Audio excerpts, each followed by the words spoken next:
coming to AA, I worked these steps. I dedicated my life to this way of living because alcohol took everything that I loved, and I really could not stop drinking. I tried, but I could not. I was taught to go through the work every year. And so not everybody does that, but that's how I was taught. So every year prior to my AA birthday, I go through this work.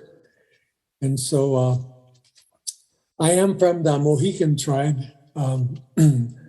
That's my tribe that I was born into. And our tribe is the clan system. So I was born for the Turtle Clan on my mother's side. And my Indian name is Tantanka Wambly.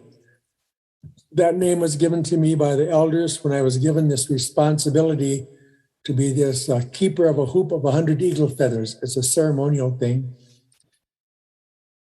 And my first wife and I, we ended up divorcing. I had done a lot of damage there. We're good friends today, but it wasn't like that at first.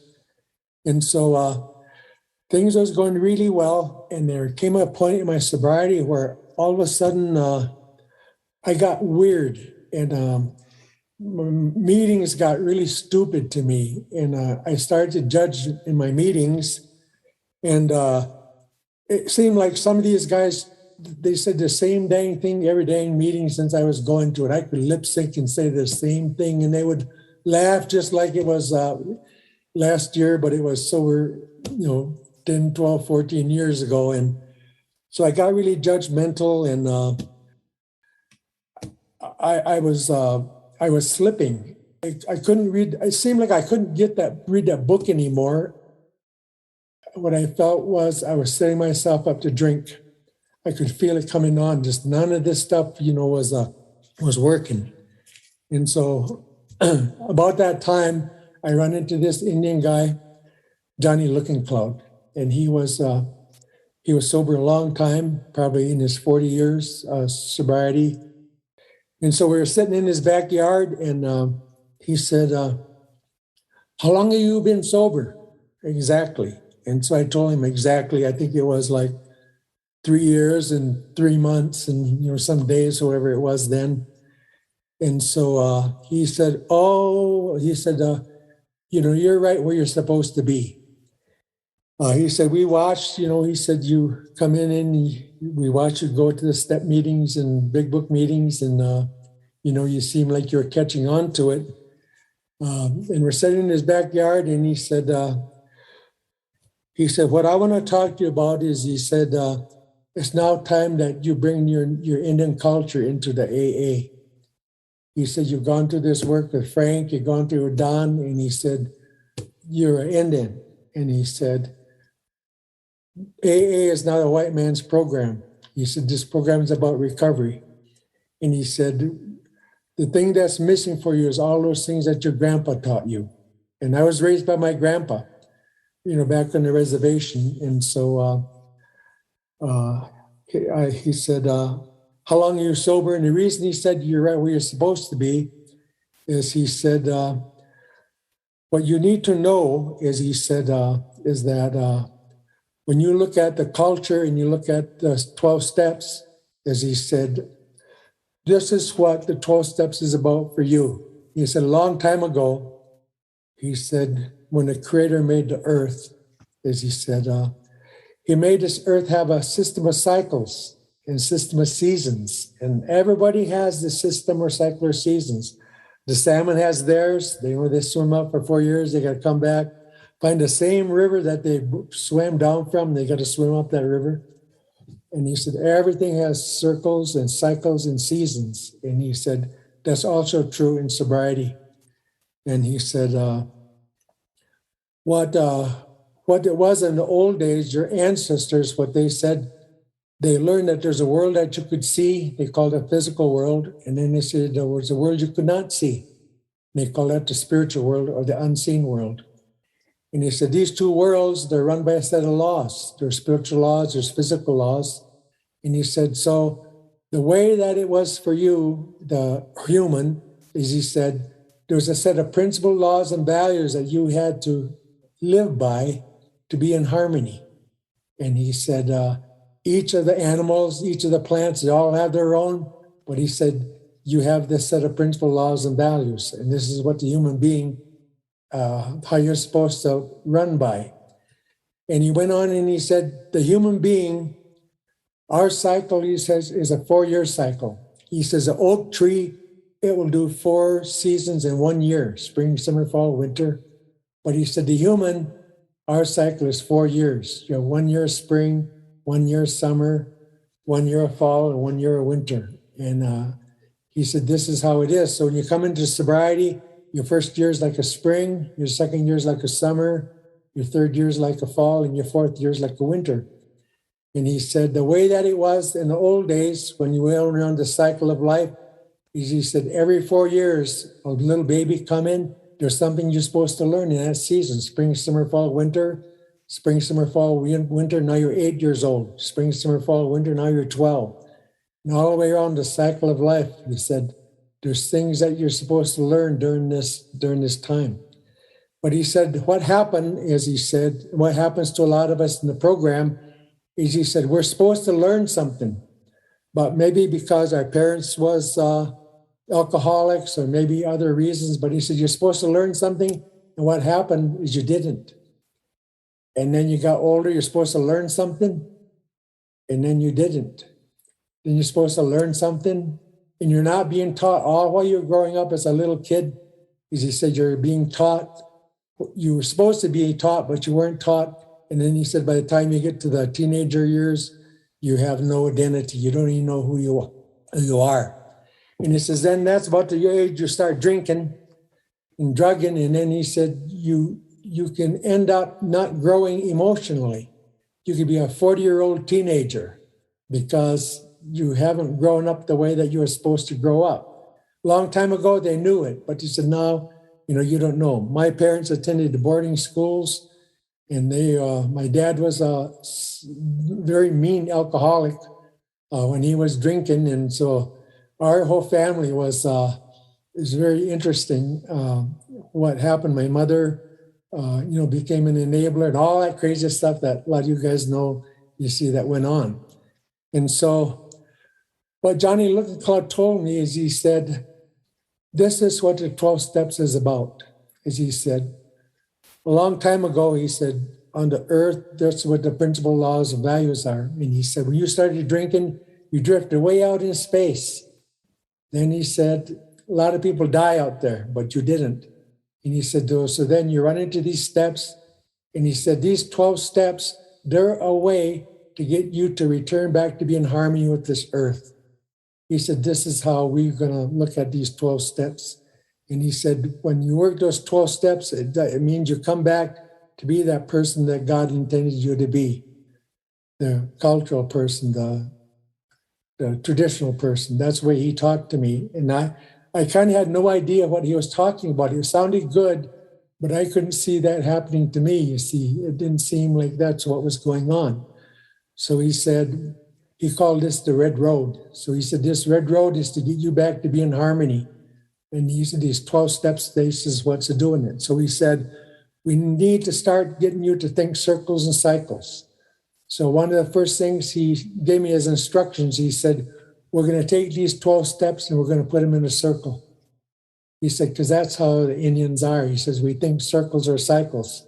So he said, we're going to put steps 1, 2, 3 in the east, steps 4, 5, 6 in the south, steps 7, 8, 9 in the west, 10, 11, 12 in the north.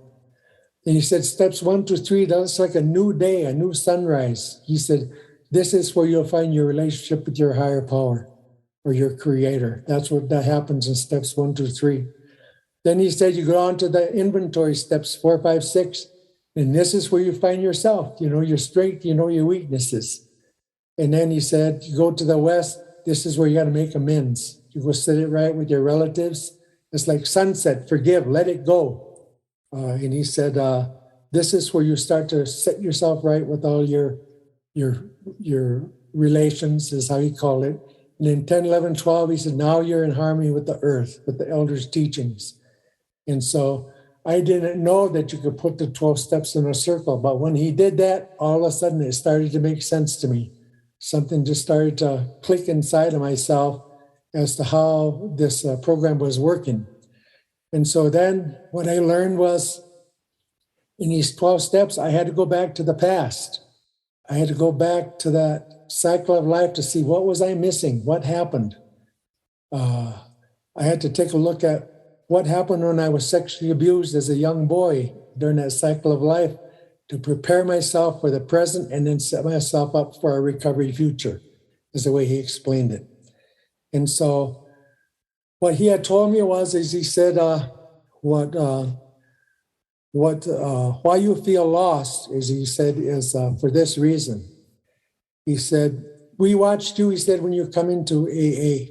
And he said, it's sort of like an oak tree. The oak tree in the spring, a sap starts to flow in that oak tree. And the oak tree doesn't know it. But it takes a little while, and pretty soon the oak tree starts to bud. Gets little buds in all these branches. Not anything is too clear, but it does feel that life is there. Then he says, you come into the summertime. So in that springtime, when you come into the recovery, all of a sudden you sense like this feelings of hope, and this crazy time. You look at some possibilities and you dream, and the dreams go away, and you get mad and angry and setbacks, and you can just sense changes in the air, and there's a different energy. A lot of times the other people in AA will feel that energy before you. They'll notice, they'll say, man, you're kind of glowing, or they'll kind of notice something's going on with you. And you don't kind of believe them, but yet all of a sudden it seems like something is going on. And then when they say, keep coming back, it starts to mean something. It just takes on a new thing. And this is how the springtime is. Then like the oak tree, those buds start to unfold, and the oak tree starts to take shape. So now in the second year, this is where you start to see some boundaries. The energy is kind of leveled off. You're not so panicky. You get comfortable relationships with the Creator. You kind of enjoy the learning. You kind of enjoy the meetings, not like scared to go to them, and you'll see good going on. And myself, I started paying bills and being responsible, and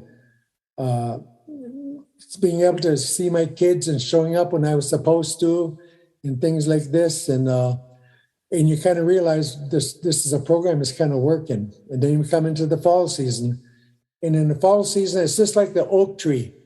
In the fall, it's like fruits and harvest and orange and red and colorful, and people are taking your picture. And when you get into that third year sobriety, it's just like you can feel you can do no wrong. It's sort of like, I wanted to stay like this forever. That's how I want it. That's how the oak tree would think. I'm as beautiful as you can get right now. Just leave me be this way. So during that fall season, then all of a sudden the temperature changes a little bit, and a gust of wind comes along, and some of the leaves go away. And so the oak tree says, it's no big deal. And he says, I got a lot of leaves. A little more time goes on, temperature goes away. Wind comes along and blows about a fourth of the leaves away. Now the oak tree is thinking, oh, wait a minute now. I better start going to more meetings. I better pay attention to these steps. I better call my sponsor a little bit more, because it senses there's something is going away. And so then temperature changes, gust of wind comes along, and pretty soon about 3/4 of the leaves, they just go away like in a big shoot. And all of a sudden now the oak tree is just going, what in the hell is going on? What have I done? And so what happens, Johnny McCloud, he told me, that's what's happened to you. You come in that year, you come into a winter season, there's nothing wrong. God's not bad. You're not doing anything wrong. You're just coming into a winter time. That's the way it is. So during this winter time, all of a sudden you see this resistance kind of going on. You don't know what it is, but all of a sudden there's a sense of sadness, and there's like you get nostalgic. I remember when I first came in, or I remember when you start to remember the good old days, because everything seems to be falling apart. And you start to think, oh my God, it's going to stay this way forever. I'm screwed. Recovery is just going to be ugly. And you have some sabotage sometimes. But the point of the winter time is there's three questions that you can't answer.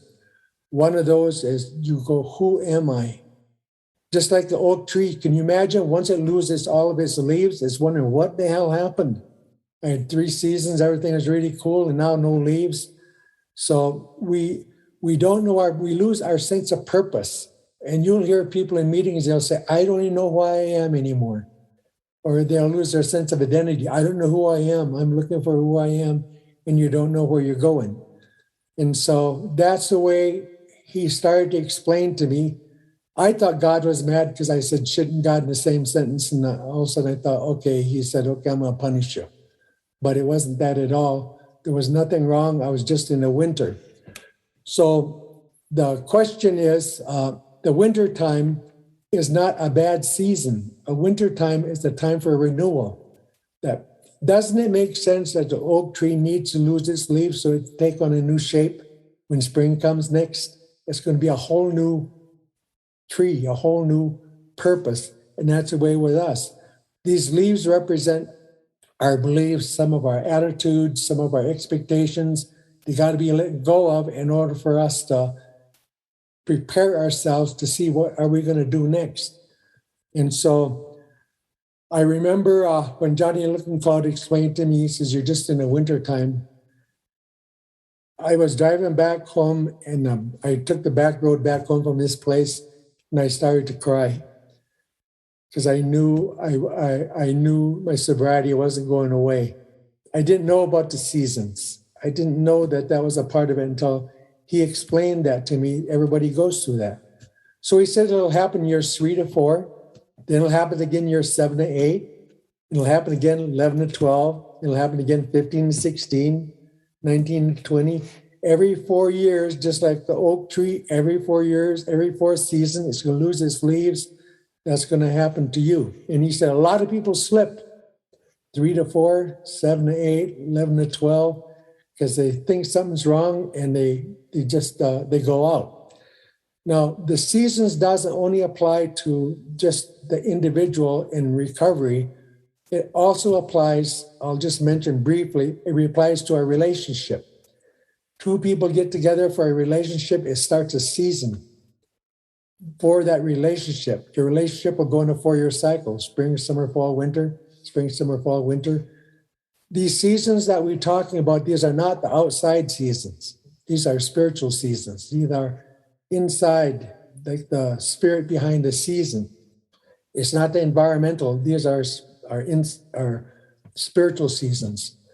So your relationship can also go through a 4-year cycle. So in that cycle, maybe your mate is going through spring, summer, fall, winter. Maybe she's in the fall, and maybe you're in the winter. You'll find that there's sometimes a personality conflict going on just because one person's in the season, they don't know who they are, and the other one's in the fall, and they're just happy as heck. So you can have this conflict going on, between the two. And so maybe the question is, before we go on here, is how do you know what season you're in? That might be a good question. Well, the way that our experience is telling us is that when you are born, this is when you start your 4-year cycle. You come out of the womb, spring, summer, fall, winter, and you go through this cycle. Well, for some of us, what happens is we end up way out in space, and the alcohol and the drugs it takes, all these things. So what the elders tell us is that when you have a spiritual experience, maybe I remember like when I took the 3rd step, what happens, the Creator will reset your seasons. You have a spiritual experience like mine. I had this spiritual experience when I took the 3rd step. That spiritual experience will put you in the spring. So how I measure my seasons now is from that first year when I took the 3rd step, not my birth age. Those are different, but it's the spiritual experience that I came in. So let's just say you take a look at your sobriety date. Every 4 years, 3 to 4, you're going to have a winter time. It'll happen again year 7 to 8 of your sobriety time, 11 to 12, 15 to 16, if this makes some sense. And so it's the circle system of recovery that we go through. So what that equates to is that wintertime is a renewal time. It's a letting go time. It's a it's a time to let go of the past, take on new. It's a time to do a lot of reflective thinking, but not that something is wrong. It just means it's just a winter time. So then what happens here, if you take a look at the east, that would be the seasons that we're talking about here: spring, summer, fall, winter. So what happens when you get through the fourth year? You don't go back to the spring in the same place. You actually transition to the south part of a circle: spring, summer, fall, winter. So the first 4 years that you go through it, it's a survival. Doesn't it make sense? If you plant a seed, it's going to go spring, summer, fall, winter. And when you get back to spring again, you say, okay, I got it.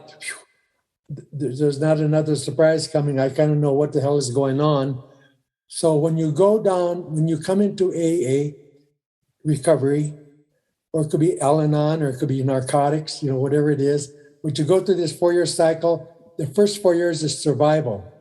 Then the second 4 years, your transition is made during the winter season. That's when you move to the next. That's why it feels so weird, because you're moving into a different space, like another orbit, except you don't know you're moving. All you know is, I don't know why I am, I don't know who I am, I don't know where I'm going. But that next 4 years, what happens is you experience now the ability to choice. A lot of this work is done in step 2. Step 2 came to believe that a power greater than ourselves could restore us. So this is where you start to have choices. You start to take a look at improved relationships or jobs or, whatever it is you're looking at. So then you go through 4 years of choice. Then you make that move again. When winter comes, at year 7 to 8, then you move. So the arrow would go from that winter to the spring of the third cycle, and that was called influence. So say that you do the choice, you make it. You do survival, you make it. You have choice. Have you ever noticed people in the program that make good choices? They're the ones that you want to sponsor you. You can just kind of tell that their life is a little bit different. So that's who you want to go hang with, because they're influential now. It's like when I chose my sponsor, I watched how they lived their lives. Is what attracted to me to ask these people to take me through the work. Then once you get through the work, influence, then you go to the north, and this is where there's mastery. And then you go through the 4 year cycles again. This is 16 years of sobriety. 3 to 4, 7 to 8, 11 to 12, 15 to 16. 15 to 16 is a little bit different. If you look at the transitions you make in this 16 years, you are making a transition within a circle. What happens after the 16 years of sobriety? That might be the question. So the 16 years of sobriety is followed by 16 years for a 64-year cycle. So when you take the 16-year cycle, when you're done, the survival, then you're going to go to the choice, but your transition is way, way different. It's not the same. So this is what happens every 15 to 16 years. Let's say, for example, that let's say you go to the moon and you're going to do some recovery work. And the rule is you can only stay on the moon for 16 years. When you're done with 16 years, you got to come back to the earth.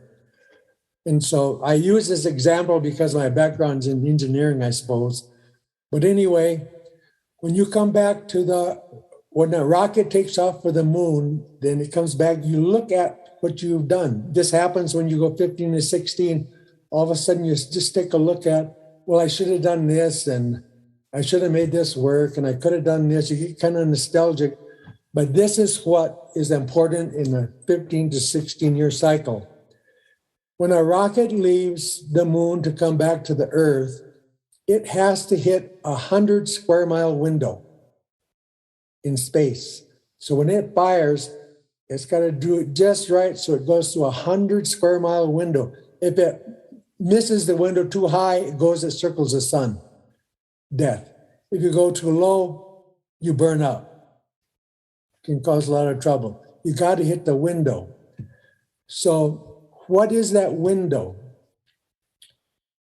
The 15 to 6-year cycle says you got to hit this window. That window is a sense of trust. That's what that window is. You got to hit this field of trust.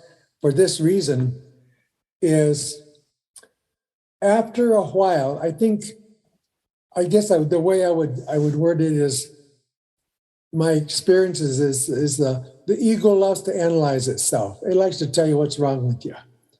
Well, I'll tell you. You call me this because the ego says I've been with you through every thick and thin. I know a lot about it. I'll help you figure out what's wrong with you.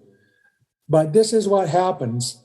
After a while, you get into trouble in recovery and you say, I better go call my sponsor. My sponsor saves my ass. Or you say, I better go to a meeting. The meeting saved my ass. Oh, I better go through a set of steps. The steps save my ass. Oh, I better read that big book again. The big book saves my ass. Well, the way that I was taught, they said, those are pocket gods. Your sponsor does not save your ass. God saves your ass. The big book doesn't save. God saves your rear. So you develop these alternative things that you start to believe this is what saves me, and it's not really what it is. They're like little pocket gods, and the reason we get into trouble. So this is like what I was shown by Johnny Lookcloud what to do is he gave me like a shell or a container, and then I just went out and I picked up some rocks about the size of a $50, quarter or so, and what he called it was to build an altar. And so I would pick up one of those rocks and I would say, this rock represents the big book. The big book don't save my rear. I'm going to turn this over, and I put that rock in the container. Then I pick this rock up and say, this book represents my sponsor. My sponsor don't save me. Only the Creator saves me. So I put that sponsor rock in that book. And I keep doing that, these things I depend upon, meaning sometimes it's your clarity that's your enemy. You're sober for a long time, you think you know everything. Well, I know that. Well, yeah, I've been that. I've done that. That would be another rock. I would take that and I would put that in that container. I put my family in there. I put my meetings in there. I put my big book in there until the only thing that I got left is the trust in the Creator, till I see the Creator is what saves my rear. Then that's what allows me to get through that window. I only have to do this 15 to 16. I did it again at 31 to 32.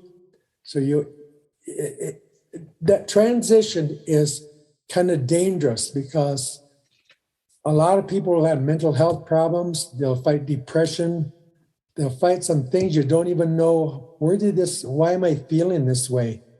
You'll see people leave long-term relationships sometimes thinking that there's something wrong, and it really isn't. It's like you lose this connectionness to the Creator. And so then what happens is once you build that little altar, I call it, you put those rocks in there that you can see, okay, I'm back like in the beginning, just trusting God. Then what happens is I go get a new big book. When I come back to my meeting, also my meeting is new. I'm not judging it. I'm listening and adding to it. I don't know how it happens. It just does. Things are new because I see that trusting God is that it's in the book, and it's in the steps, and it's in the deal. And so I'm able to make it through that type of transition. So that's the 15 to 16. Then it will happen again, 15, this after choice. Then it happens again to get 31 to 32, and then you end up with the area of influence at a different level. It's like at a different consciousness level. So that survival of the 16 years, it isn't like the first survival. This is like at a consciousness survival level. It's looking at deeper teachings and different things. And you go through this whole cycle with that 16 years like this. Each time going to that winter time, we lose that feeling of why am I, who am I, and where am I going? And so we go around this cycle of life because some of that cycle of life, it doesn't happen until we're in our 40s, until our 50s, until our 60s. If you want to know more details about the cycle of life, I haven't included it in here, but I'll have Ksenia put the link on where to go look at the teachings for the cycle of life. I think she will put the teachings for what that means on there, because that's what we go back and we look at for the cycle of life. And I think this is what happens during these winter times. That circle, that represents our clarity. So that's like when you first come in, you make decisions, pay your bills, make amends, and you do all this stuff. Then you go through the work again, and that circle gets bigger. And so now you can expand to do more things. But I think what happens is I think we are chosen in this program, and I think the Creator picks people, and He says, "I got a purpose for you. The reason that you're sober, there's something I want you to do." And so, whether we're men or women, He takes us and He takes us into this mystery, surrounding this field of clarity. Like in our language, Tankashala, that means the great mystery. That's another name for God. And so we're taken into this mystery. And when we're in this mystery, I'm not so sure I know what happens. I know the drunken failure that I was when I came into AA with the guilt and the shame and all the stuff that I did. I was taken into this mystery. Who would ever think God would take me into this mystery? And what happens is, I don't know what happens in there. But when we come back, all of a sudden we appear back in a circle and we're different. We're not the same as we were.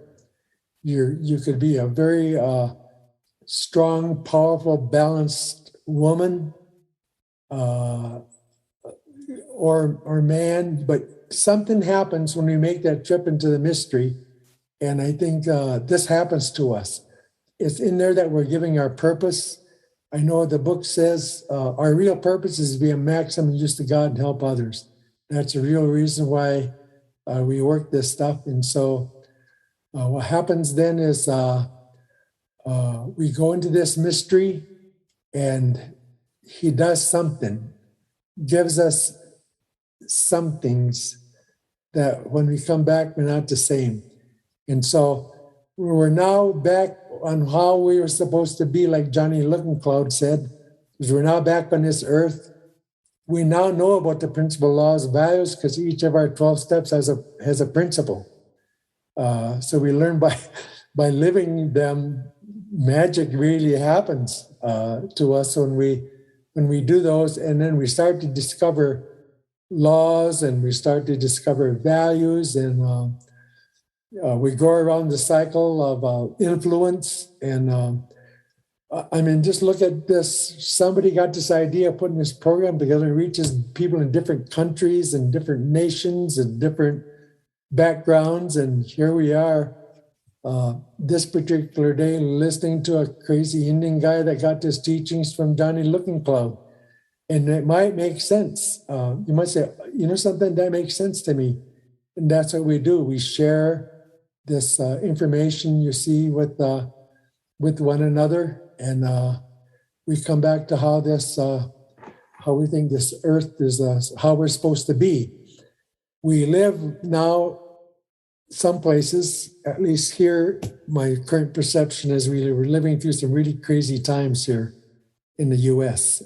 There's a lot of weird stuff going on and scary stuff going on, and the COVID in Indian country has taken a lot of death.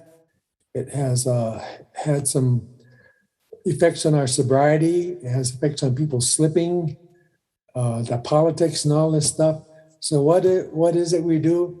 We stick to this seasons. We know what seasons we're in. You know, it's sort of like in my marriage right now. Where my sobriety is I'm in a fall time, and my mate, she's in a winter time. So she is going through this. She doesn't know why she is, who she is, where she's going. So I gotta realize we have a fall to winter relationship. I gotta not be judging what's going on because she's supposed to be going through that. Not that she wants to. So she's really going through an examination thing, on her age and all this type of stuff. So for us, the seasons is very real. I run a nonprofit called White Bison. You know, where we run the company on doing things according to the seasons, or the system there as we know it. And so this is what I got to share on the cycle of life and the seasons, and what I feel we have gone through. My sobriety, I have 43 years, August 10th, of continuous sobriety, and the longer I'm sober, I think longer term sobriety is sometimes harder than it used to be. I remember Johnny Looking-Cloud in his living room. He had this table sitting under one of his windows, a long table, and he had on there something we call river rocks. They're very flat and very round, all different sizes, and he painted some black and some white, black on one side, white on the other. And so when I got up enough nerve to ask him about this table of rocks, they were on there, all different sizes, and I asked him, I said, what does that mean? Why do you have those rocks like that? And he said, when I first went through the work, he said, I turned over all those big rocks and I thought I got them all. He said, I swear to God, I did. I told everything in the steps and all that stuff. And then he said, a little time went on, and about a year later, I got discontent. So I went through the work again, and all of a sudden I discovered there were smaller rocks I didn't see through the big time. And so he said, I went through the work, and then I say, okay, now these smaller rocks is my big rock. So he turned them over from black to white. And he had little bitty rocks there. And he said, that's to remind me it's not over yet. He said, now those little bitty rocks, he said, they're a mother to see. Sometimes you can't see them very, very easily. But he said, that table reminds me, keep looking. You got to look hard. And he said, when he goes through the steps that last time, he said, his resentment list was shorter. His fear inventory was shorter. His sex inventory was shorter and different. But he said, it took me longer to find these darn little things that was irritating me because I can just overlook them so easy, or I rationalize or justify, what they are. And so I do that too. Then I got that little table, of those rocks for that same reason is, and I say sometimes longer term sobriety is it's harder, not easier. I think the other reason I sometimes struggle with it is who will tell you when you have your head where it shouldn't be? If you've got long term sobriety and somebody's sober 5 years and they see it, they won't tell you because of this, whatever. They're not supposed to disrespect you or something, but I have 6 people in my life that that's what we do for one another. We watch one another, and we know that long-term sobriety, you get your head where it shouldn't be. And we tell one another when we see that we kind of saving one another's life. That's how I see it. But to me, the seasons is it's a mind. Even knowing about it. A few years ago, I remember when I went through 31 to 32. I knew about the seasons. I knew about 15 to 16, and I still went through a real struggling time. But there's a lot different knowing about it was okay. That there was nothing wrong with me. God wasn't mad to go through that 31 to 32 year cycle. I know I wasn't messing up. Like how I used to think. So I think that's would be my take on what the seasons are as I know it. The last thing I would mention is it's very important sometimes to pay attention for those of us who have dreams. You have springtime dreams, you have summer dreams, you have fall dreams, and you have winter dreams. And just like the environmental seasons, you have spring is beautiful, but it has an enemy. The summer is beautiful, but it has tornadoes. The fall is beautiful, but it has, and I think spiritually, there's also these times, like when I have my spring dreams, there'll be dreams about weird things about growing or planting or change, or they'll be like things maybe I'm supposed to do next. Then the summer dreams, I won't have those kind of dreams in the summertime. So summertime will be about growing or obstacles or me standing in the way of something, like this. So it's important to also know that the seasons, they also have a set of dreams, that come with it. And so that's kind of my take on what I know about the seasons so far.